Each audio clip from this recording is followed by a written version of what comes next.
Short सर्किटनं लागलेल्या आगीत उदखेड येथील गंगाधर भीमराव धोटे यांच्या बोरगव्हाण शेत शिवारातील गोठ्यासहित संपूर्ण साहित्य जळून खाक झाल्यानं अंदाजे 5 ते 6 लाख रुपयाचं नुकसान झाल्याचं दिसून येत आहे।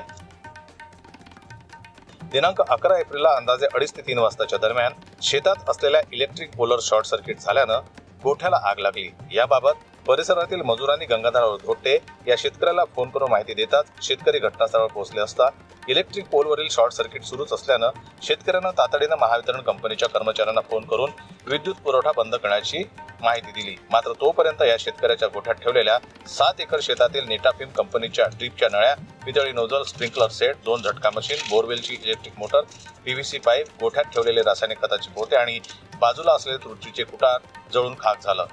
लागलेल्या आगीची तीव्रता पाहता गोठ्याचे लोखंडी पाईप आणि टीन पत्रे वाहून गेले असल्याचं दिसलं।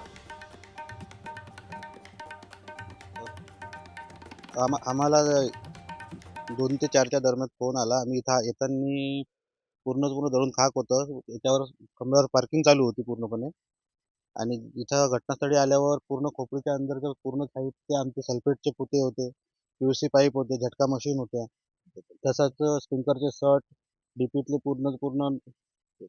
पुरी पेटी पूर्ण जळून खाक झाली आहे। वायर खाक झालेला आहे। इथं एक टीनही कामी पडत नाही। सगळं पुरं नुकसान झालं आहे। काल म्हणजे रात्री पोलीसवाल्यांचा पंचनामा आला होता। तेव्हा पाहता त्यांना 5 ते 6 लाखाचं त्यांनी लिहून नेलेलं आहे। पण आता आम्ही सकाळी येऊन बघितलं तेव्हा अंदर काहीच नाही आहे। म्हणजे पूर्ण जर आपण हे केलं तर कमीत कमी 10 ते 12 लाखाचं नुकसान इथं झालेलं आहे। आता हे नुकसान भरपाईबाबत तुमची काय मागणी आहे प्रशासनाला? आमची प्रशासनाकडे इतकीच मागणी आहे की तात्काळ इथं पंचनामे करून आम्हाला लवकरात लवकर मदत करण्यात यावी। कारण की इतकं मोठं नुकसान शेतकरी या स्थितीत तरी सहन नाही करू शकत। या ठिकाणी आतापर्यंत कोणत्या विभागाने भेट दिली?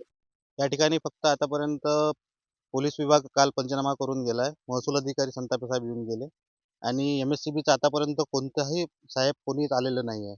तेवढे आम्ही त्यांना फोन करून लाईन बंद करण्यात हे केली तर काल दुपारी 2 वाजता त्यांनी लाईन बंद केली, 2 ते 3 वाजताच्या दरम्यान। पण आतापर्यंत कोणताच अधिकारी इथे येऊन भेट सुद्धा दिली नाही। आम्ही त्याचे ते जे स्पार्किंग होत होती त्याचा व्हिडिओ वगैरे काढून ठेवलेले आहेत। पार्किंग इतकी भीषण होती की कोणी जर त्या जवळ आलं तर घटनास्थळी ते जीव गमावण्यात हे होती।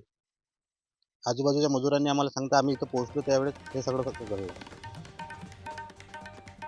आजूबाजूला असलेली लिंबाची, आवळ्याची, पेरूची झाडे सुद्धा या आगीनं जळून भस्मसात झाली। या बाबतीत संबंधित शेतकऱ्यांना तातडीनं मोर्शी पोलीस स्टेशन गाठून घटनेची माहिती पोलिसांना दिली। मोर्शी पोलिसांनी घटनास्थळावर पोहोचून घटनास्थळ पंचनामा कार्यवाही केली। महसूल विभागाचे ग्राम महसूल अधिकारी राजेश संतापे सुद्धा घटनास्थळावर पोहोचून झालेल्या नुकसानाची त्यांनी पाहणी केली। मात्र वृत्त लिहितपर्यंत महावितरण कंपनीचे अधिकारी किंवा कर्मचारी घटनास्थळावर पोहोचले नव्हते। उदखेड गावातील किशोर पाटील, सचिन थोटे, अनुज गवई, निखिल थोटे यांनी सुद्धा घटनास्थळावर पोहोचून झालेल्या घटनेमुळे हवालदिल झालेल्या शेतकऱ्यांना धीर दिला। या घटनेमुळे शेतकऱ्याचं एकूण अंदाजे 5 ते 6 लाख रुपयाचं नुकसान झालं असल्यानं नुकसान भरपाईची मागणी शेतकरी गंगाधरराव थोटे यांनी प्रशासनाकडे केली आहे। जनमत न्यूज करता सोमेश्वर शाणे यांची रिपोर्ट, मोर्शी। मराठी बातम्यांसाठी जनमत लाईव्हला लाईक करा, सबस्क्राईब करा आणि बेल आयकॉनला दाबायला विसरू नका।